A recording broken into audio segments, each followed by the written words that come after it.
and break into the first segment, which is the greatest basketball player of NBA history, LeBron James. Now, if you guys weren't paying attention to LeBron last night, he was going absolutely ballistic.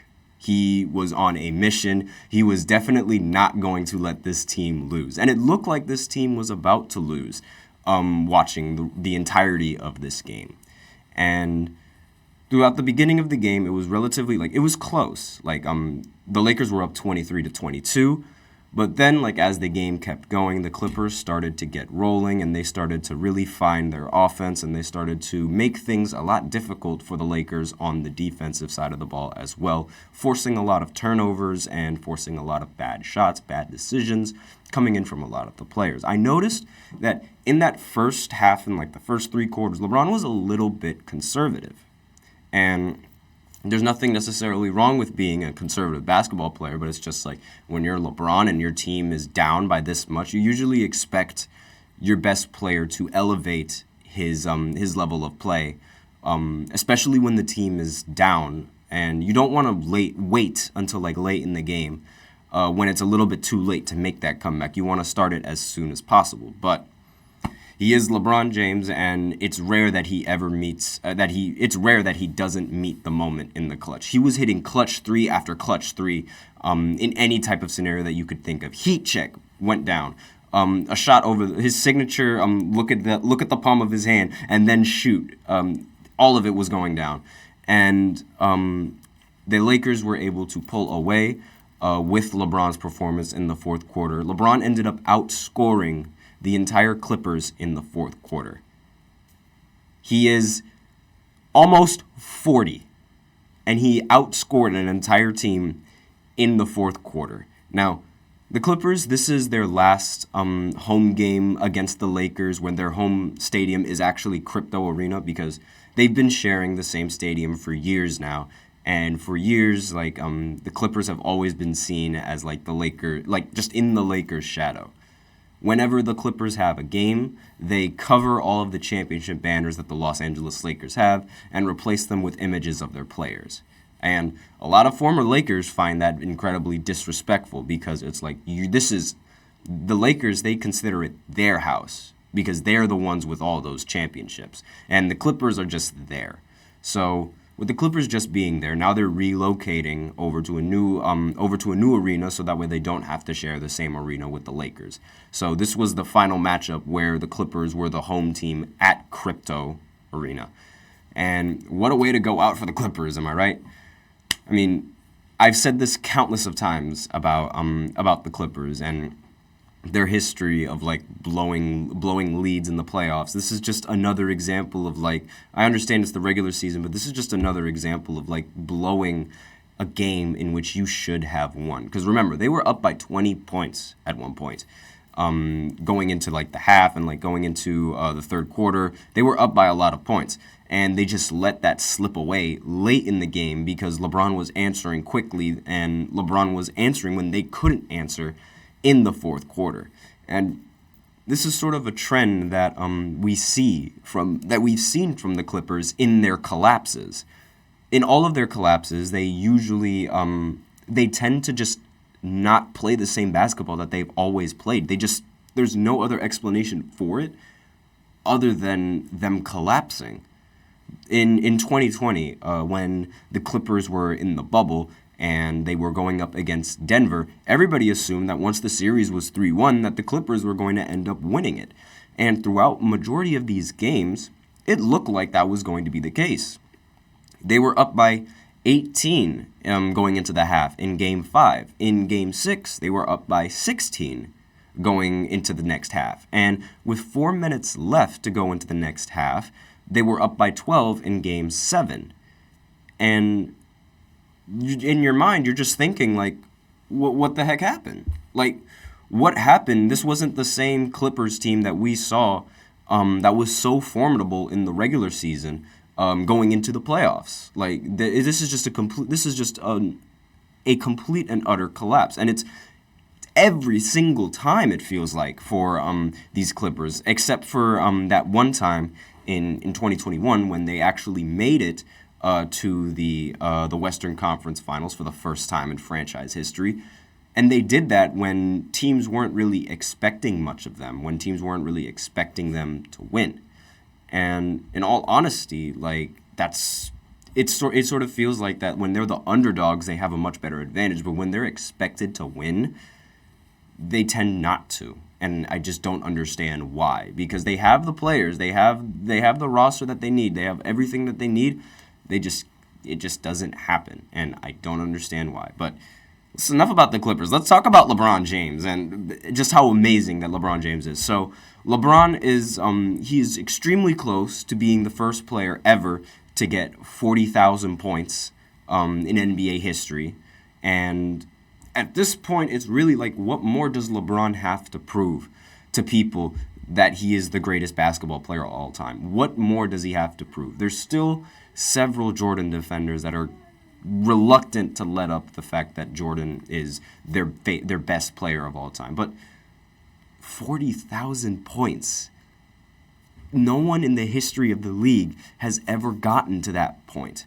And if we want to be technical, if we're including the playoffs and the regular season, because this record is only like counting the regular season games, and in total, like all the All-Star games, he's already accumulated 40,000 points. And he's one of the only players that has 40,000 points ever accumulated in all of the games all of the professional games that he's played. And it's like, what more does he have to prove? Like, are we seriously going to bring the ring debate when we're talking about a guy who leads the NBA in total points scored ever and is the only one that's at 40K, while at the same time being top 5 in assists? Like, it seems that there's no real argument other than rings for Michael Jordan, and like the fact that maybe he had like a lot better peak years constantly, like leading the Chicago Bulls to back-to-back three-peats. But at the same time, it's like, are we really going to hold those championships to such a high value as opposed to all of the other accolades that LeBron has under his belt? Because it's not like LeBron has less rings because of his play. Like, the only time that anyone can legitimately say that the playoffs were LeBron's fault was in 2011. And I feel like that performance, it plagues LeBron. It's the number one argument that is used against LeBron when talking about his greatness and the status that he has in order to be the GOAT. Because with Jordan being 6-0 in the finals and him never losing is sort of seen as like a lot of value. Obviously, like if you never lose when you're in the finals, like obviously like you're a great player and you should be considered that. But it's a team sport. And a lot of people tend to forget that. Like, it wasn't just Michael Jordan that was on the team, and it wasn't just him. Similar to how, like, it wasn't just, I mean, most of the times it was just LeBron. If you understand, like, how difficult it was for LeBron to get help on both Cleveland and now the Lakers. But essentially, like, it's a team accolade, and I don't understand why they're held of such high value. And I don't understand why that finals series that happened a decade ago still like resonates with a lot of LeBron haters and a lot of people who don't think that LeBron is the greatest basketball player of all time. It doesn't make any sense to me because we're acting like Jordan was perfect in the playoffs. We're acting like all of these players were perfect in the playoffs. I guarantee you, there is not one player in NBA history that hasn't underperformed in the postseason at least 1 point in their careers. No one has been perfect in every single postseason that they've been in. Because it's part of being a human. Like, humans are imperfect. And like, we might say that Michael Jordan is Black Jesus, but that's not true.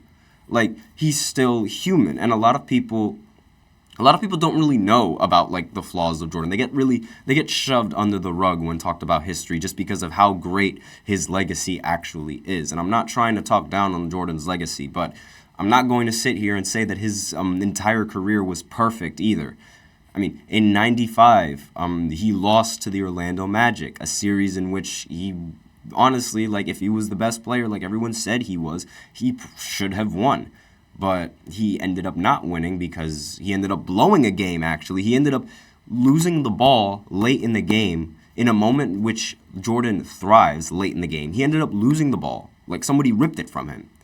And is that not a mistake? Like, do people forget about that? That's a mistake. That's a choke. And people would say that, like, Jordan rarely chokes. That's a choke right there. Some people might use the argument like, oh, he was just coming back from baseball. I don't care he was coming back from baseball. He was averaging 31 points per game in that playoff series. Do not tell me that that wasn't a prime Michael Jordan in the postseason. And other players as well. Other players have had disappointing postseason runs. I can name off every single one of them. Kevin Durant, Stephen Curry, Kobe Bryant, Yao Ming, Tracy McGrady, other stars. The Detroit Pistons with Chauncey Billups, Shaq, and what other players have messed up? Larry Bird, like the Magic Johnson. All of these players, they've had disappointing playoff series, and they're not perfect. And I don't understand why the second that LeBron messes up just once, like just a little bit, it's automatically like it's all of a sudden this big deal. It's ridiculous, and it makes no sense because, again, oldest player in the league, and he's outscoring one of the best teams in the Western Conference. That is absolutely insane. Now, granted, this could all completely turn on its head later tonight as the Lakers, like, they go up against the Wizards. I'm sure it's tonight. I'm just going to go check again. I know they play the Wizards going into after coming off of the Clippers. I'm just going to make sure that they play today. Yes, they do play back to back against Washington, and honestly, like with the way that the Lakers have been, I would not be surprised if Jordan Poole all of a sudden just remembers how to shoot this game and just immediately like blows the Lakers out of the water. I would not be surprised at that whatsoever. So this entire thing could like be flipped all over its head the second they lose to Washington, because it's like he said, it's like LeBron said, there are times where they could beat the best players there are times where they could beat the best teams in the league, and then there are times where you could lose to the worst teams in the league. And I honestly, like, I don't see them losing to Washington just because of, like, just how bad Washington is as an overall team. But, again, like, the fear is still there because, like, you guys know I'm a LeBron fan, and you guys know that I've seen it happen countless times. We've seen it happen countless times where it's every single year LeBron's teammates just fail to perform with the game and the balance.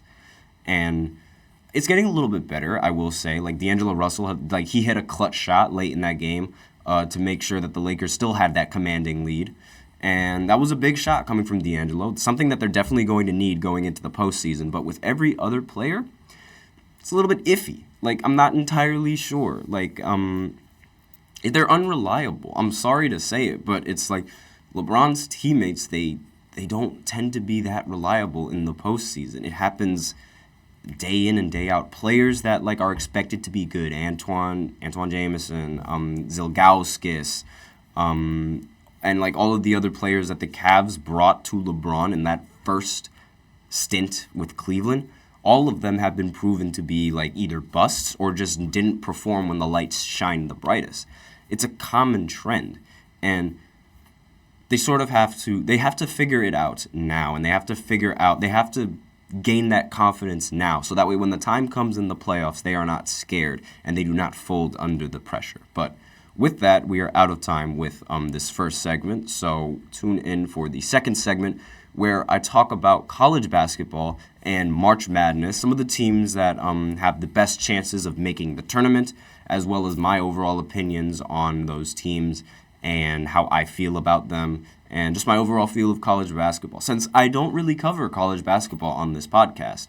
So it's going to be the first time that I cover college basketball, so might as well spread my opinions on there. So stay in tune after this short break.